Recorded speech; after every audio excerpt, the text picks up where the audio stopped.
Hello friends, എല്ലാവർക്കും Asilva Anil YouTube ചാനലിലേക്ക് സ്വാഗതം. നവരാത്രിയൊക്കെ തുടങ്ങി. ഇപ്പോൾ കേരളത്തിൻ്റെ പല ഭാഗങ്ങളിലുള്ള അമ്പലങ്ങളിൽ നവരാത്രി ആഘോഷങ്ങളൊക്കെ ആരംഭിച്ചു തുടങ്ങിയിട്ടുണ്ടാവും. അപ്പോൾ എൻ്റെ വീടിൻ്റെ അടുത്തുള്ള പ്രശസ്തമായ തിരുവള്ളക്കാവ് ക്ഷേത്രത്തിലേക്കാണ് നമ്മളിപ്പോൾ പോകുന്നത്.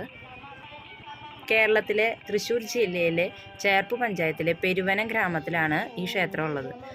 പെരുവനം ഗ്രാമവാസികളുടെ ആരാധന മൂർത്തിയായിട്ടാണ് നമ്മൾ ഈ ശാസ്താവിനെ കാണുന്നത്. വിദ്യയ്ക്ക് പ്രാധാന്യം നൽകുന്ന ശാസ്താവാണ് ഇവിടുത്തെ മുഖ്യ പ്രതിഷ്ഠ. ശ്രീകോവിലിന് തെക്ക് ഭാഗത്തായിട്ട് ഒരു സരസ്വതി സങ്കല്പമുണ്ട്. സരസ്വതി സാന്നിധ്യമുള്ള ഒരു ശാസ്താക്ഷേത്രമാണ് നമ്മുടെ തിരുവള്ളക്കാവ് എന്ന് പറയുന്നത്. ജ്ഞാനസ്വരൂപിയായ ഈ ഭഗവാനെ വിദ്യാശാസ്താവ് എന്ന സങ്കല്പത്തിലാണ് ഇവിടെ പൂജിച്ചു വരുന്നത്. ഒരു ശാസ്താക്ഷേത്രമായിട്ടും വിദ്യയ്ക്ക് എന്തുകൊണ്ട് ഇത്ര പ്രാധാന്യം ഇവിടെ നൽകുന്നു എന്നുള്ളൊരു സംശയം നമുക്കുണ്ടാവാം. ഇതിന് പ്രധാനമായൊരു കാരണം, പണ്ട് ഇവിടെ അടുത്തുള്ള ഒരു ഇല്ലത്ത്, പട്ടത്ത് എന്ന ഒരു ഇല്ലത്ത് ഒരു വാസുദേവൻ നമ്പൂതിരി ഉണ്ടായിരുന്നു. അദ്ദേഹത്തിനാണെങ്കിൽ സംസാരത്തിൽ ചെറിയ കൊഞ്ഞപ്പും അതുപോലെ തന്നെ ചെറിയ ബുദ്ധിമാന്യം ഉള്ള ഒരാളായിരുന്നു. ഇപ്പോൾ ഇവിടുത്തെ ശാസ്താവിൻ്റെ അനുഗ്രഹത്താൽ അദ്ദേഹം വലിയൊരു പണ്ഡിതനായി മാറിയ ഒരു കഥയുണ്ട്. അപ്പോൾ അതിന് ശേഷമാണ് ഈ അമ്പലത്തിന് ഇങ്ങനെ വിദ്യാ പ്രാധാന്യം നൽകുന്ന ഒരു ശാസ്താവാണ് എന്നുള്ള ഒരു ഇതും അതുപോലെ വിദ്യാരംഭത്തിൻ്റെ ആ ഒരു പ്രസിദ്ധിയും എല്ലാം ഇവിടെ വന്നത്. കേരളത്തിൽ വിദ്യാരംഭത്തിന് വളരെ പ്രസിദ്ധി ആർജിച്ച ക്ഷേത്രം നമ്മുടെ തിരുവള്ളക്കാവ് തന്നെയാണ്. പല അമ്പലങ്ങളിലും ഇങ്ങനെ വിദ്യാരംഭങ്ങളിലെ വിശേഷങ്ങൾ ഉണ്ടാവാറുണ്ട് വെച്ചെങ്കിലും നമ്മുടെ തിരുവള്ളക്കാവിൽ തന്നെയാണ് നല്ല തിരക്കുണ്ടാവുക. ഇവിടെ വിദ്യാരംഭം നടത്തിയ കുട്ടികൾക്ക് വിദ്യാഭ്യാസം ഉയർച്ച അതുപോലെ പാണ്ഡിത്യമൊക്കെ ഉണ്ടാവും എന്നുള്ള വിശ്വാസം തന്നെയാണ് ആൾക്കാരെ ഇങ്ങോട്ട് കൂടുതൽ ആകർഷിക്കാനുള്ള കാരണം. അതുപോലെ ഇവിടുത്തെ ക്ഷേത്രത്തിൻ്റെ ഭിത്തിയിൽ ഭക്തരൊക്കെ ഇങ്ങനെ ഹരിശ്രീ എഴുതി വിദ്യാരംഭം കുറിക്കാറുണ്ട്.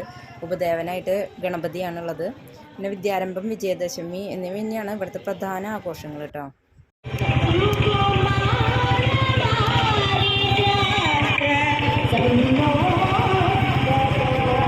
ഈ ക്ഷേത്രത്തിലെ ശാസ്താവ് സ്വയംഭുവാൻ എന്നൊരു പ്രത്യേകതയും കൂടി ഉണ്ട്.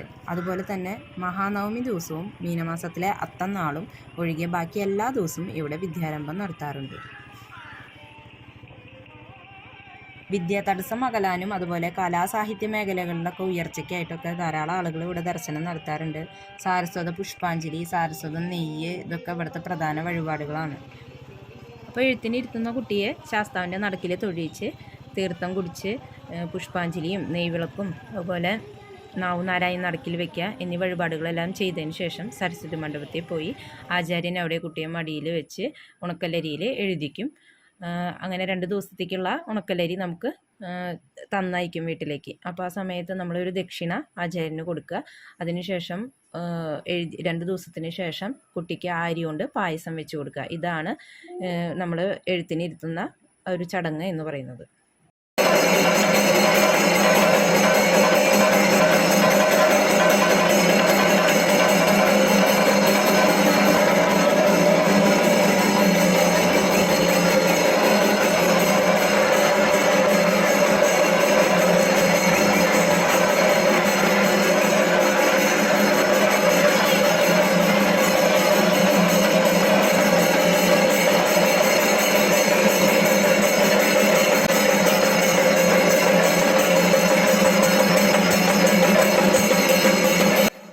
ദിവസത്തെ വ്രതമാണ് നമ്മൾ നവരാത്രി വ്രതത്തിനെ അനുഷ്ഠിക്കുന്നത്.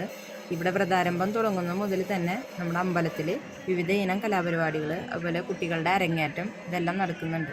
അപ്പോൾ അതിൻ്റെ ഒരു തിരക്കാണ് നമ്മളിവിടെ കാണുന്നത്. ഇപ്പോൾ നവരാത്രിയുടെ പുസ്തകം വെച്ച് കഴിഞ്ഞാൽ ഈ തിരക്കായിരിക്കില്ല. അപ്പോൾ അതിന് മുമ്പുള്ള ദിവസങ്ങളിലെ ഒരു തിരക്കാണ് നമ്മളിപ്പോൾ ഇന്ന് കാണിക്കുന്നത്.